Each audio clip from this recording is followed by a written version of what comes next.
Welcome back to an exciting new episode of Mic'd Up with Mas, our monthly podcast series on all things mobile UA. If you have been an avid listener of our podcast series, you would recall the conversation a couple of months ago on the exciting startup and edtech ecosystem of Vietnam and how it is giving impetus to the growth of different app based businesses. Today, we change the lens and go back to Vietnam with James Vuong, founder and CEO of Infina, a digital investment platform. Welcome, James, to our podcast. Thank you, Diksha, for the kind introduction. It's an honor to be invited to be on the show. Glad to have you. And James is joined today by Ankit Rawal, Senior Director of Sales and Marketing at Affle's Mas. Welcome, Ankit, to you as well. Thanks, Diksha. Looking forward for this and good to go back to Vietnam after a few episodes. Welcome, James. Lovely to have you here. And as Diksha mentioned, we've got someone from EdTech. We've got now someone from the FinTech world in Vietnam. So super excited for the episode and looking forward. So why don't we start a little bit about your introduction, your journey, your story, and about your organization which you are building in Vietnam. Sure, happy to share. I was born in Vietnam, but grew up in the US, and I started out being an engineer in Silicon Valley. I was doing hardware design, and then I moved on to do product management. Then I decided to go back to get my MBA, and after that I got introduced to the Kaufman Fellows program, which is a program that is to network and groom future leader in venture capital. And part of the thing that they do is also to match candidates with funds, VC venture funds that are hiring associates. So I was matched with a few companies, a few funds, and basically that's how the story got started for my return to Southeast Asia. I was matched with IDG Ventures, and so I decided to join them to come back to invest in Southeast Asia, especially in Vietnam. And I did investing for about 6 years. Then I went off to do my own startup, and we built that into it's a forum community company, and I guess the equivalent would be like a Reddit, for a US analogy. And we built that to more than 20 million users, and it was acquired by Lion Corporation. And I'm now doing a second company. We are the Grow or the Robin Hood of Vietnam, and it's an investing app that offer both a passive investing, so you could buy mutual fund or fixed income products, as well as very soon we will be offering stock trading. Wow, interesting. And this is quite nice that what we are seeing across the world, right? Like COVID upended many industries. We saw that in education tech some time back. We saw it in health tech. But one of the things which is really upended, and we are seeing this massive participation of retail investors in stock trading, especially after the first wave of COVID from April, May last year. So would love to hear a little bit more about the traders and financial investors in Vietnam. Can you share a little bit about their digital habits, digital payments, and then maybe I'll correlate to it what we see here in India and some of the other markets, because we work with similar trading platforms in different parts of the world, including Africa as well as the US. So would love to hear a little bit more about the digital habits and consumer behavior of some of these financial investors in Vietnam. Sure. Vietnam is close to 100 million in population, and it's a fairly young population. With maybe two-thirds of the population less than 35 years old. A lot of these people are obviously very tech savvy, educated, and also very comfortable transacting online. So I think in general, millennials everywhere are pretty comfortable with doing things online, and more actually prefer to only do things online rather than actually going to the bank, to the branches, or setting up an account via a very slow process of having to fill out some paper application, and take a few days to set things up. They want to be able to fill out an application on an app and eKYC and get started in 5 minutes, or less, 2 minutes maybe. Which is what we are trying to achieve with our app. The behavior is such that people are very comfortable, obviously, transferring money online, transacting online, even using Facebook, which is the dominant social media site app in Vietnam, and even sort of buying and selling online. Of course, there's the big e-commerce players as well. There's 4 big giant players that are also doing millions of transactions a day. Even food delivery, we're talking about, I think, at least 3 or 4 million transactions a day. So it's pretty fast growing as well.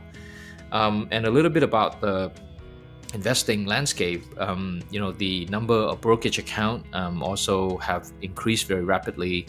For example, 2020 new accounts double that of 2019, and 2021 probably triple that of 2020, because just the first 5 months alone is already more than all of last year combined, by 20%, just the first 5 months. And we're talking about like 500,000 new accounts created in the first 5 months.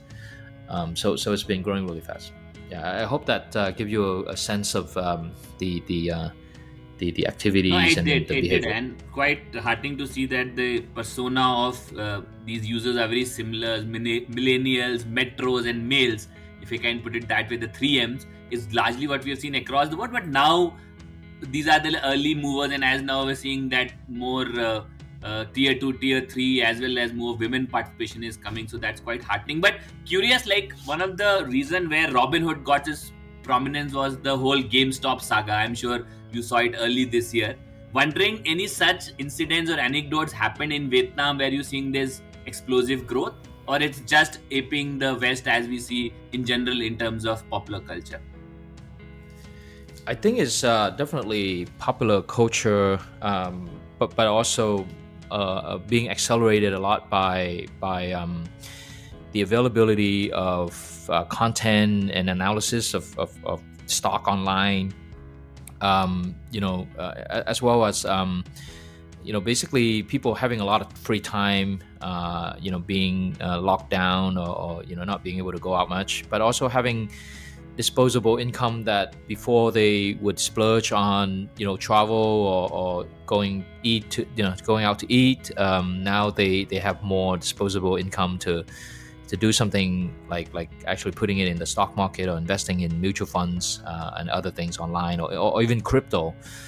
And the fact that people have more time at home, meaning that they probably spend more time reading online and getting into understanding more about the different options, as well as maybe it's also a time when they start realizing that maybe their job could be quickly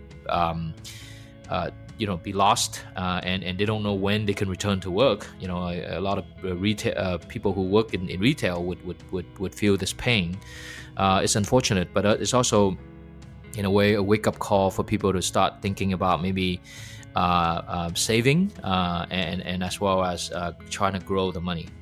So a lot of different forces at play here. And I think one that's also very maybe easily missed is the fact that just investing has become, you can see that it's become much easier with an app, and technologies, like eKYC, etc., is making it even easier, and so the friction is a lot lower to do these things online. No, absolutely. I think this is exactly what the ingredients are. For example, what we're seeing here in India, whether after the whole COVID crisis, people are at home, they don't have other discretionary spend like going out. Plus, obviously, I think the younger generation is much more aware about financial independence. They understand the value of compounding, which all adds up. So I think very healthy signs if we zoom out, because unlike our parents who were not they are very risk averse, they would go to just bank fixed deposits. The younger generation is more risk taking, and if you zoom out, like look at 5, 10, 20 years window, equity asset class is the best asset class, and I personally can vouch for it. So it is quite heartening to see that this is happening in Vietnam. But curious, let me zoom out a little bit. Obviously, one is the trading apps and financial investments. But overall, can you share some light for our listeners on what's happening with fintech in general, whether it is around credit, whether it is around insurance? Do you see similar fintech startups also coming over, really disrupting some of the traditional businesses and conglomerates around? Yeah, I think it's getting to the stage where the entrepreneurs and founders in Vietnam are very tapped into what's going on in other markets, and they follow very closely. So they see anything interesting, they would start thinking about, hey, what if I do that for Vietnam? So you started to see very quickly that, for example, buy now, pay later startups are springing up everywhere. Earn wage access, for example, as well. Social commerce like Pinduoduo from China is springing up everywhere. Sorry, you're only asking about fintech, right? So yeah, fintech is payment companies. There's a few big giant players already. Now people are thinking about maybe doing more niche or B2B type of payment. Then you have the lending, which started out with a lot of peer-to-peer lending, and that caused a lot of social issue. For example, people are threatened to pay back, or the debt collection part is not very doesn't have very good PR.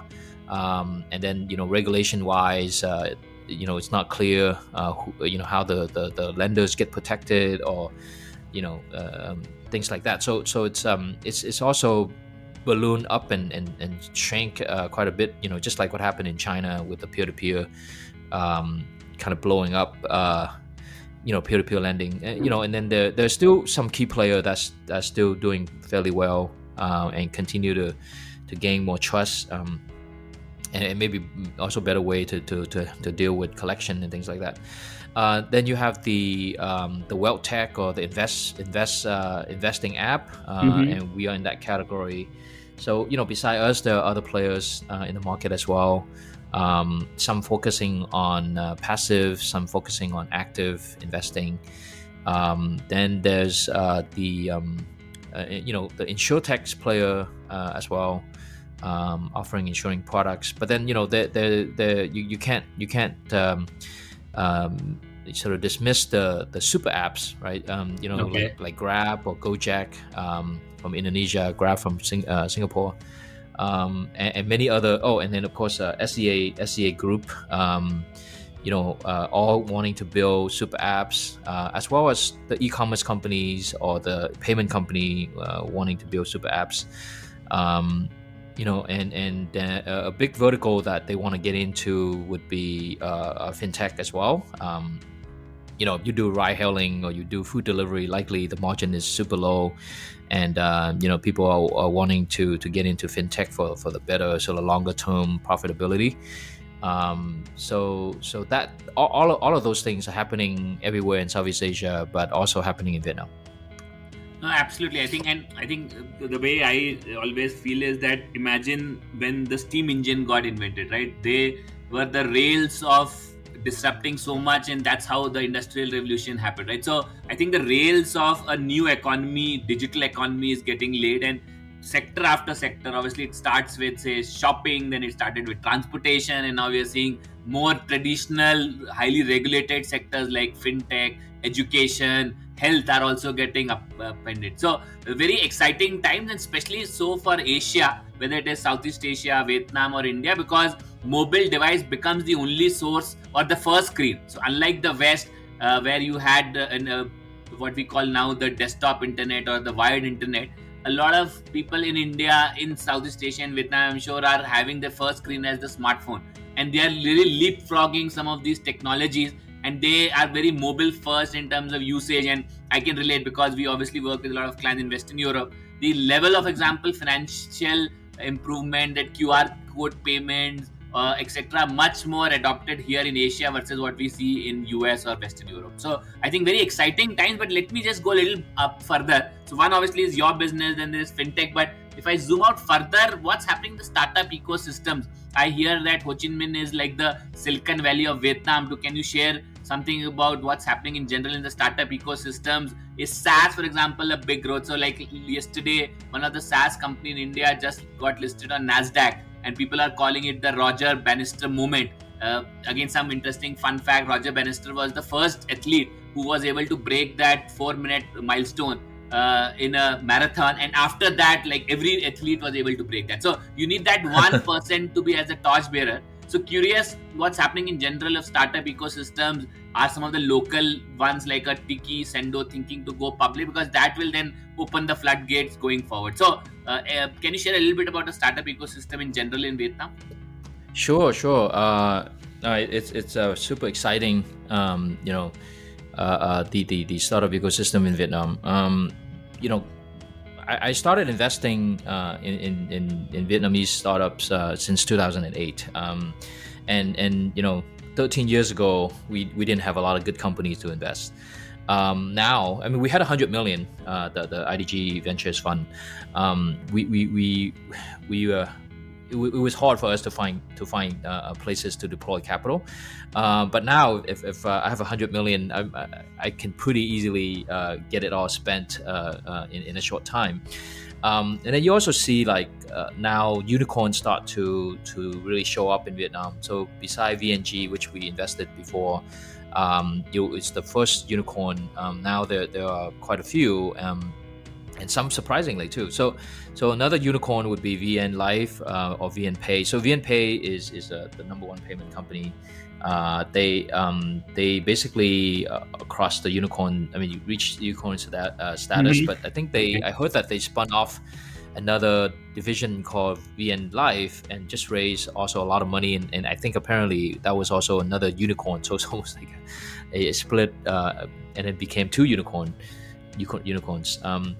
Then you have the surprising factor of a company called Axie Infinity, which is a crypto game, NFT play, and they generated so much revenue that, and they started, I think, in 2018 or maybe 2017, so like about 4 years. They have reached what I heard is more than 5 billion in valuation.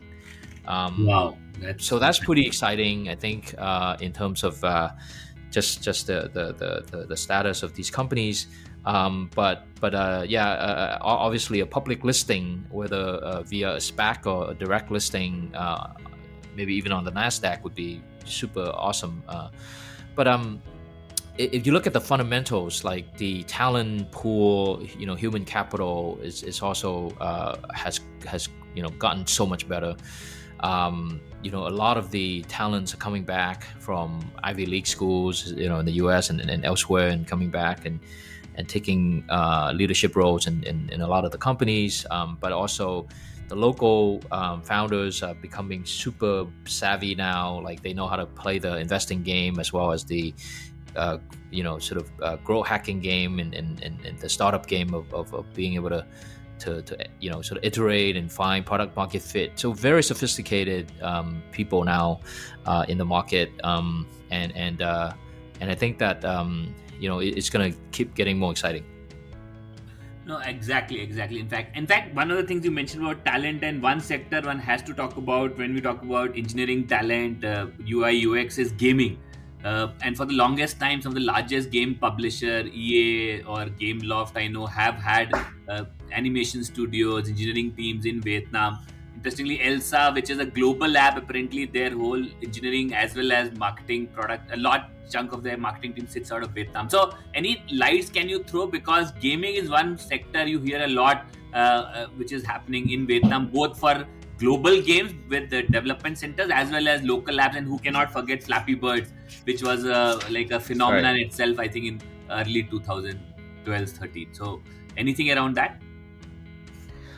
Sorry, could you clarify a little bit? Like, you mean in terms of the potential, or so in terms of potential and what's happening, particularly in the gaming sector, both for global publishers like EA, Gameloft, because I know they have their animation studios back in Vietnam, or even local gaming companies on mobile apps which are coming, which is targeting both Vietnam as well as the rest of Southeast Asia market.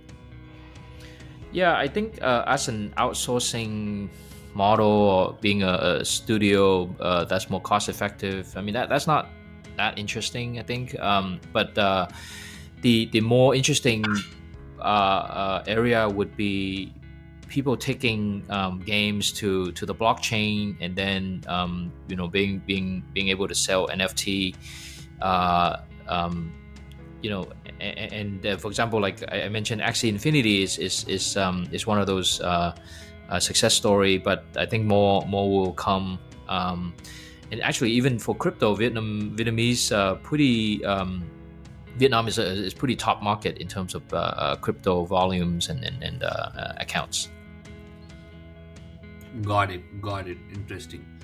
So curious, one of the questions which a lot of times when we work with startups outside Vietnam, whether it is in Southeast Asia or otherwise, they always realize that, oh, language is a problem. Do I need to do translation, or how do I go about navigating it? So can you share a little bit about if I am a app marketer who's outside Vietnam, what are the right channels to acquire users? What is the way to navigate? Are there any consumer behavior difference which I need to localize for the local market? Yeah, Vietnam has been fairly open in terms of having the the fangs, the Facebook, maybe not Amazon, but Netflix and Google, Instagram, TikTok, etc. So those are all the channels that and YouTube, those are all the channels that you can definitely leverage. And the language is not that hard to overcome if you just have a local content person that understand how to produce good content. But the channels are pretty, the usual suspect. Got it. So like Yeah. the traditional self-attributing networks, or then the ad networks, etc. But curious, any insights, if any, about consumer behavior in Vietnam, which one needs to be wary about? Like for example, when we run campaigns in Thailand, you need to be very localized. Line, which is a very popular app, and it has to have very strong integrations with Line. And you need to be sensitive about their cultural nuances around certain festivals, etc. So anything like that, we just celebrated the Tet Moon festival last week, right? Yeah. So I think Vietnam is not as I mean it's actually quite open to kind of foreign influence. And so nothing too localized. There is Zalo, which is the biggest chat app. So yeah, you would, if you want to kind of run campaign that involve messaging on chat apps, you obviously have to work with Zalo. But outside of that, people use Facebook Messenger a lot as well. And Facebook is the predominant social media channel. Instagram as well. So it's nothing too localized, which is good. I think for a foreign company, they won't have too hard of a time, except the language. Got it. Great. Cool. So again, maybe now we'll change tracks a little bit and we'll get to know you better as a person. So we'll have some rapid fire questions for you. Sure. Cool. So I hope you're excited. Sure. Great. Any quote or any famous saying do you live by? Famous saying. Or any quote you feel that this is what defines me in a nutshell, or this is what I abide by? Yeah, many quotes that I try to make sure I remember, but I think the one that I live by would be the one that is relating to don't be a person of wealth, but be a person of value. I think that's powerful to me, and it's also something I try to teach my two sons. I think it's not about amassing recognition or wealth or success, in the traditional sense, but really try to make sure that we leave something better, from compared to what we found, actually creating some value that's good for the society. If nothing, at least if you're gonna do an app, provide an app that people want to use and actually has some value that can help your customer. Got it. Interesting. Segue to it. Any particular daily habit which you feel has been a game changer for you? Yeah, I think the daily habit would be to make sure that the priorities are sort of prioritized. Meaning, first thing first, meaning the things that's important, you kind of get to it first. So that means, if families is important, make sure that family is okay first before you kind of spend all your time on work. And in work, there gotta be maybe one or two things that that's super important that has to be done, and get that done first before get busy with all the meetings and all the other things. So for example, I always work with my team to ask them, what is your frog, right? Like there's a saying that if you eat a cold live frog in the first thing in the morning, then everything else will be easy. And the cold live frog here is the most important thing that you have to do, but maybe you don't like to do it, maybe it's really hard. So it's like a really hard to eat live frog. That's cold and slimy. Yeah. So anyway, that's kind of the what I really like. I think this resonates well, because if you also look from the backdrop of COVID, right, a lot of people have realized that life is no longer just a rat race. It's more like a trek where you can go at your own pace, you can slow down, you can stop for some time. Like, for example, my wife early this year decided that she doesn't want to work. She's been in the investment banking firm, Goldman, others, but then she said, I want to take a break and spend more time with our daughter.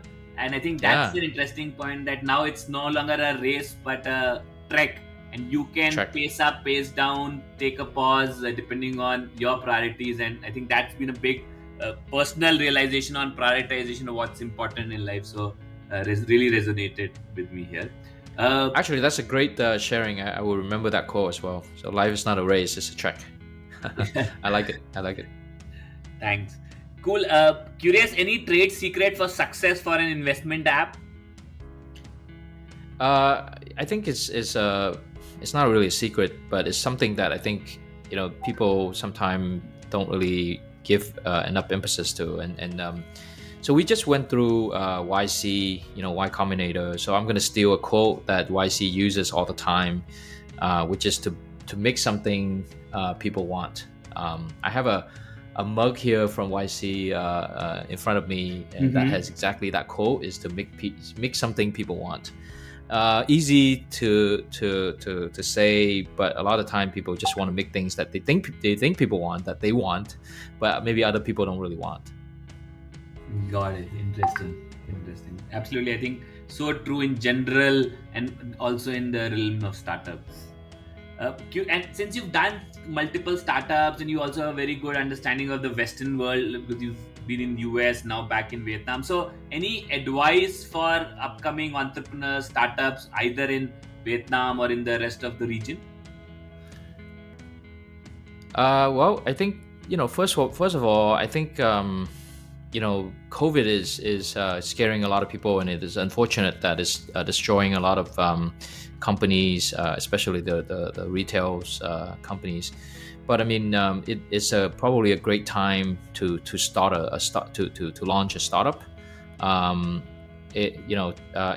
also going back to the fundamental truth is, make something people want. I think it doesn't matter if you're in the US or you're in Vietnam or India or anywhere. You should focus on make something people want, and actually launch it and try to see if you have like product market fit. Sometimes people spend a lot of time kind of just thinking about something and talking about it and planning it and thinking that when it comes out it's going to be awesome and everybody will crash their server to use it, but then they don't even want to try it. So it's like, just launch it and then see how people react to it, right? And then keep changing it until it fits the market, and then I think then it's the time to scale. But I think those are pretty basic advice that I'm sure a lot of people have heard, but unfortunately, good advice is seldom listened to. Absolutely. And since you mentioned COVID, right? So of late during COVID, I have built a fascination for world history. And I was just trying to see, like, obviously pandemics have happened in the past, where it was this influenza, the Spanish flu in 1920, which is almost a century ago, or even if you go further back, which is the 13th century, where we had that Black Death kind of a thing. But what was interesting for me to was study what happened after that, right? Because as they often say that history doesn't repeat itself, but it often chimes. And one of the things which came out really across all these pandemics was that increase in risk taking. So historians believe that whether it was after Black Death in the 13th century or even after 1920s, people became much more adventurous. Like, for example, there was no fear in the 13th century after that to just pile on a ship and start sailing to new lands. In fact, that was the early days which led to Christopher Columbus discovering America in the 14th century. Or, for example, even after 1918, and the number of startup booms which happened, whether it was in the US in the 1920s, early 1920s, was massive. So I think what you rightly said, that this is the perfect time to start a new venture if you're interested into that. If you look from the overall what I say confluence of so many different technologies coming together, whether it is artificial intelligence, biotech, nanotechnology, or what's happening in the electric revolution, this is the time to. It's the contours of the whole economy is changing from offline to digital, and there are so many technologies which are coming together, and this is the perfect time to build a startup. So 100% agree to that. Cool. Before I let you go, any parting thoughts, James, for our listeners you want to share with them?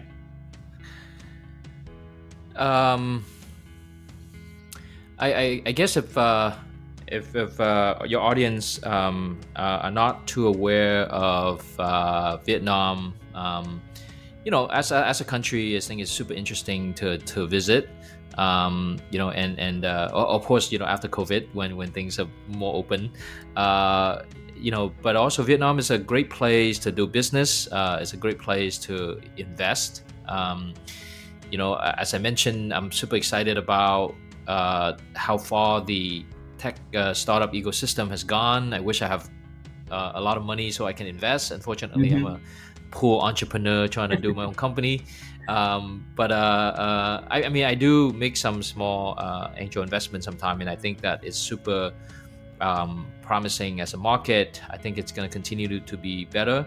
Not only that, but like if you look at, people have been calling Vietnam an Asian tiger, but Vietnam actually hasn't gone through a period of really like explosive and uninterrupted growth, like say, Korea or Japan or Taiwan, etc. So I think Vietnam's golden generation decade is going to come. Hopefully, not too far into the distant future. I think obviously COVID has to settle down and everything first, but Vietnam remain a super bullish story. And not only that, but culturally, cuisine-wise, weather, everything. So definitely should come and check out Vietnam. No, absolutely. Again, professionally, we are equally enthusiastic like you, as you said, this golden age for Vietnam growth. In fact, we as Affle also investing a lot in the country. And personally, incidentally, I've traveled to Vietnam. I've done a full road trip from Ho Chi Minh to Hanoi. Wow. I think we did some 13 cities from Ho Chi Minh. Then there is Dalat, Nha Trang, Quang Binh, Hue, Hue An, all the way till Hanoi and Hulong Bay. Wow. So it's a beautiful place, and I can personally vouch for tourism. I really love that. And I remember a funny anecdote that somewhere in between in Vietnam, right, from south to north, when you go, in some of the center of Vietnam, I saw someone who was playing Candy Crush. This is 2013, 2014, and this was the rage. And I thought that day, when I saw someone in the middle of Vietnam, if somebody is playing Candy Crush here, then obviously this is the region and I'm in the right business, because that time we were driving downloads for Candy Crush. So absolutely, I think equally enthusiastic with Vietnam, as well as both professionally and personally. And again, if anyone who wants to invest in Vietnam or wants to understand it better, feel free to give a shout out to James. I'm sure he'll be happy to help and All the luck for your app trading app, James. We've seen it happen in different parts of the world. I'm very sure that maybe a year from now we'll get you as one of the Sonicons who was growing so big in Vietnam. Thank you so much. I really appreciate the wish, and it's been a huge pleasure to be on your episode. I mean, on your podcast, and I think you definitely a great moderator and asking very good questions, and also have very insightful comments. So really appreciate it. Thanks, James. Well, that was James telling us all about Vietnam and how the different players are looking to diversify and differentiate their offerings in the exciting fintech landscape. For other app marketers tuning in today, remember it is important to effectively define your target audience and find the right channels as you grow and scale your app. Vietnam's story is just shaping up, and we are all ears for what's to come. Thanks once again, James and Ankit, for joining us today.